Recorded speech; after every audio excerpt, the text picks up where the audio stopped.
Yana dan yang tadi namanya Ibu Sriwati.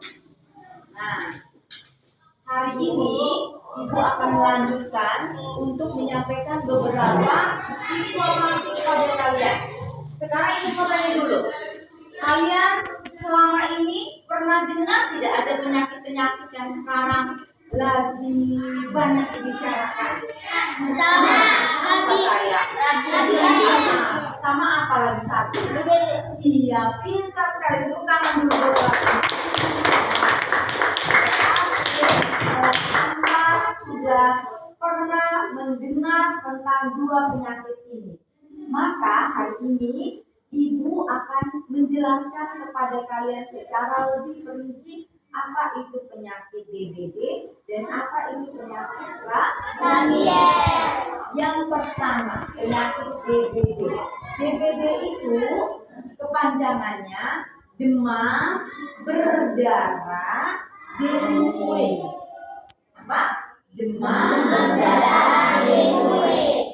Ini adalah penyakit yang disebabkan oleh gigitan nyamuk Aedes aegypti.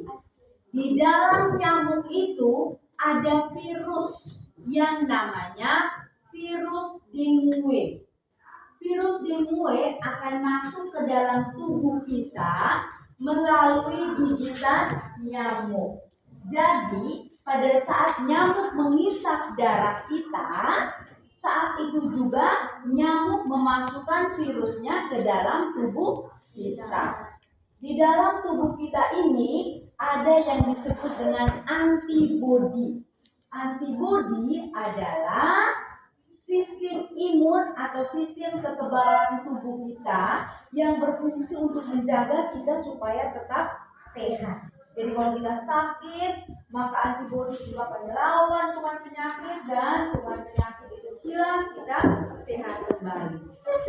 Nah, pada saat nyamuk menggigit dan memasukkan virus ke dalam tubuh kita, virus ini akan mulai menyerang antibodi kita. Nah, kalau kita kurang tidur, kita kurang makan makanan bergizi, maka antibodi atau zat yang menjaga kekebalan tubuh kita itu menjadi lemah. Waktu virus yang dimasukkan nyamuk itu ke dalam tubuh kita melawan antibodi yang ada dalam tubuh kita, karena antibodi kita lemah, maka virus yang menang. Ya tidak? Ya. Virus yang menang. Kalau virus yang menang, maka apa yang terjadi? Kita mulai sakit. Kita mulai sakit. Hingga muncullah gejala-gejala sakit. Karena virus sudah mulai bersarang di dalam tubuh kita. Dan virus dengue ini, virus dengue yang dibawa oleh nyamuk ini, dia menyerang sel darah yang namanya trombosit. Pernah belajar tidak? Belum pernah? Nanti di kelas 5 atau kelas 6 kalian akan belajar. Di dalam tubuh kita tuh ada namanya sel darah merah, sel darah putih, dan juga trombosit. Virus dengue ini dia menyerang kita punya trombosit, kita punya darah, sel darah yang namanya trombosit. Pada saat itu, saat dia menyerang trombosit kita, muncullah gejalanya. Apa saja gejalanya? Yang pertama, demam atau panas tubuh kita yang lebih dari 37,5. Pas diukur pakai termometer begini, suhunya 38, suhunya 37,7, suhunya 39. Itu artinya tidak normal. Suhu mulai naik dan menandakan bahwa tubuh sedang sakit. Gejala yang berikut pada demam berdarah ini adalah kita akan merasa sakit kepala. Sakit kepala sekali, lalu disertai dengan sakit perut, mual, dan kadang disertai dengan muntah. Lalu, apa lagi yang dirasakan? Kita akan merasa mengantuk dan kelopak mata ini terasa nyeri.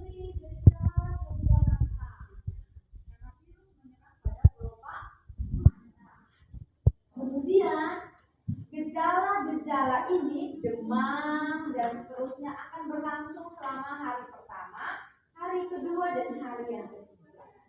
Pada hari yang keempat, hari yang kelima, hari yang keenam, pasien atau penderita suhu badannya mulai turun. Itu yang disebut dengan akral dingin. Jadi badannya dingin. Ini hati-hati karena pasien mulai memasuki masa shock. Dimana gejalanya akan berlanjut dengan munculnya bintik-bintik merah. Munculnya bintik-bintik merah yang disertai dengan, kalau tidak cepat dirawat, maka disertai dengan mimisan, gusi yang berdarah, muntah darah, dan buang air besar beberapa. Makanya penyakit ini disebut dengan demam berdarah. Karena apa? Karena virus tadi dia merusak kita punya trombosit. Trombosit itu adalah sel pembeku. Jadi kalau ada apa-apa misalnya luka atau perdarahan, darahnya bisa beku. Karena trombositnya kurang di dalam tubuh kita, maka terjadi perdarahan di mana-mana. Darah, bangkitan, tiba-tiba kita muntah darah, terjadi perdarahan di dalam tubuh. Ini yang menyebabkan demam berdarah ini berbahaya.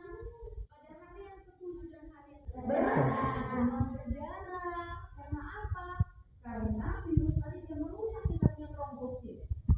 Trombosit itu adalah sel pembeku. Jadi kalau ada apa-apa misalnya luka atau perdarahan, darahnya bisa beku. Karena trombositnya kurang di dalam tubuh kita, maka terjadi perdarahan di mana-mana.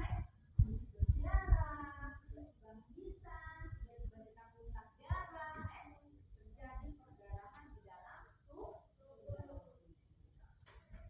Ini yang menyebabkan demam berdarah ini berbahaya. Pada hari yang ke-7 dan hari yang ke-8 itu adalah fase penyembuhan. Di sini akan terjadi dua opsi. Apakah pasien akan sembuh dan pulih karena dia punya antibodi yang bisa melawan virus? Mengapa antibodi bisa melawan virus? Karena pasiennya makan banyak dan minum air putih yang banyak selama sakit. Lalu sisa yang terjadi adalah meninggal. Kenapa sampai meninggal? Karena terlambat dirawat, terus pasiennya tidak mau makan, minum,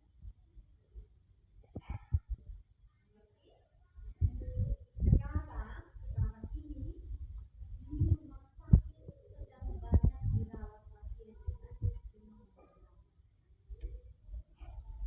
Di tempat bangsal anak, di ruangan anak itu hampir penuh. Kemarin sampai di lorong-lorong penuh dirawat dengan pasien demam berdarah. Jadi, mengapa ibu menyampaikan ini? Supaya kalian bisa mencegah diri jangan sampai terkena penyakit demam berdarah. Kemudian ibu mau tanya dulu, siapa yang sudah pernah kena penyakit demam berdarah di dalam ini? Sudah pernah dirawat juga sayang di rumah sakit? Kapan? Awal tahun ini?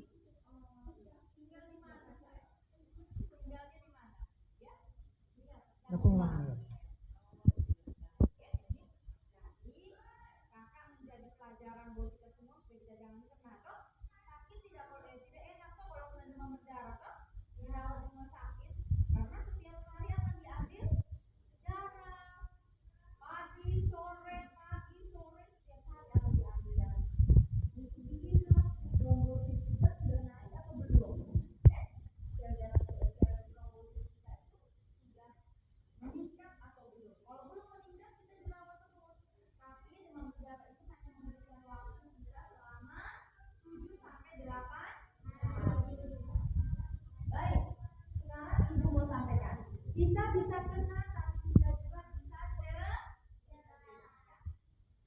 Sudah pernah dengar belum tentang 4M plus?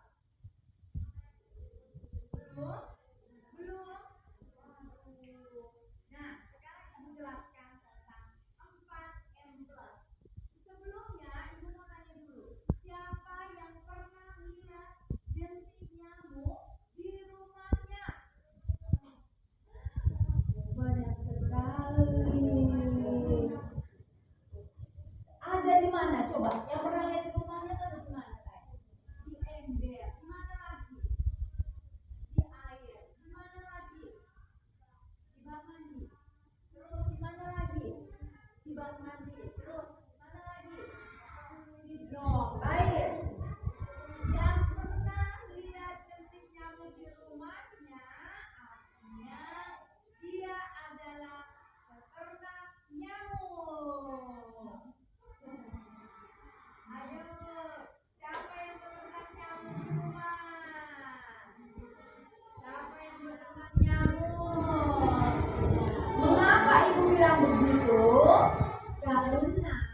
jentik nyamuk 2 hari kemudian dia berubah menjadi pupa.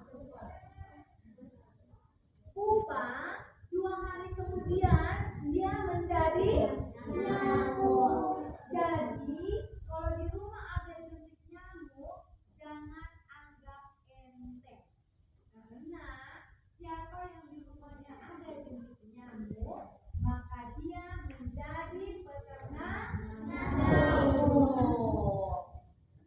Oleh karena itu, pulang harus menjadi pemantau jentik. Dan buat apa setelah kita pantau?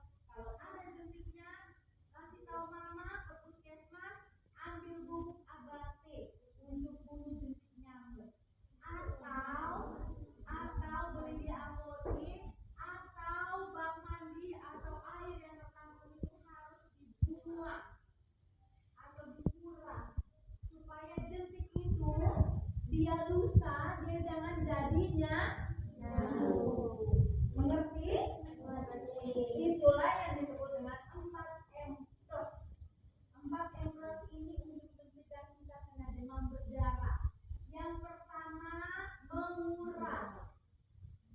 Jadi tempat-tempat penampungan air harus dikuras seminggu 2 kali, karena setiap 3 hari jentik nyamuk sudah menjadi nyamuk.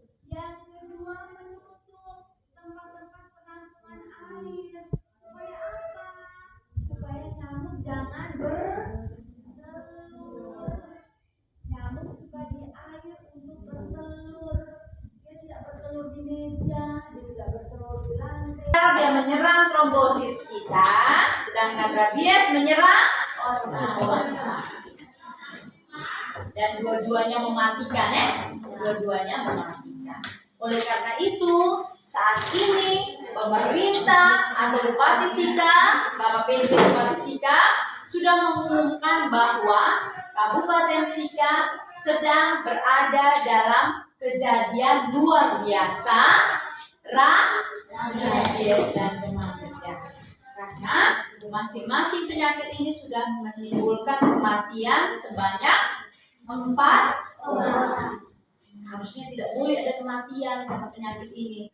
Tapi karena sudah 4 orang, maka sudah masuk persyaratan menurut peraturan Kementerian Kesehatan bahwa Kabupaten Sika masuk sebagai wilayah dengan kejadian luar biasa rabies.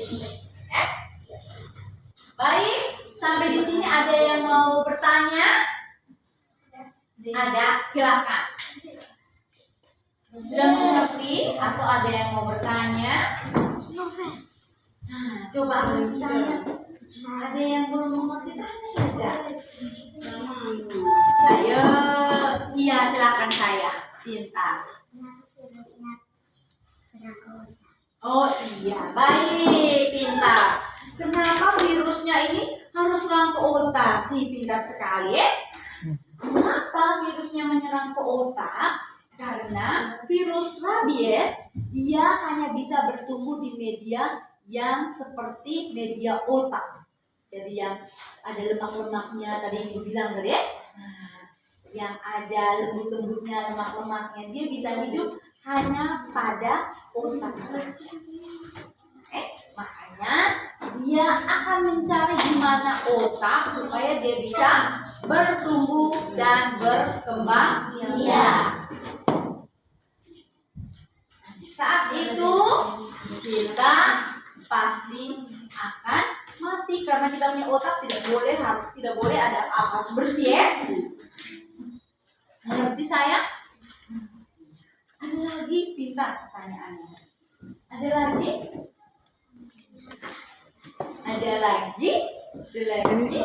Ibu, saya bisa tanya. Iya, Maksudnya yang kalau anjingnya yang kena virus itu bisa makan tidak? Oh baik. Jadi anjing yang sudah terinfeksi virus biasanya gejalanya sama. Jadi dia takut air, dia takut dengan cahaya, dan dia takut dengan angin. Jadi biasanya hewan penular rabies yang sudah terinfeksi virus rabies, dia lebih banyak bersembunyi.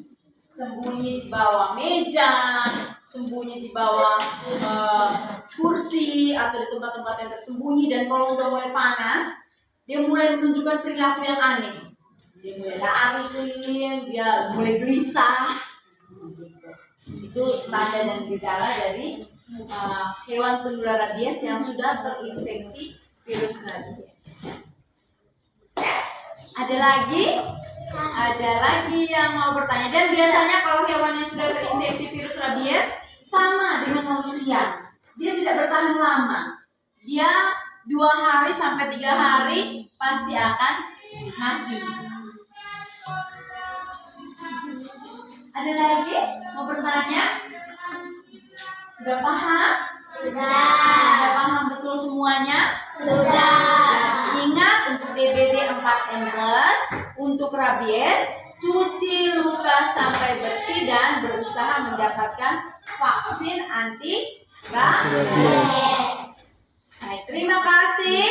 Selamat pagi. Salam sehat buat kita semua.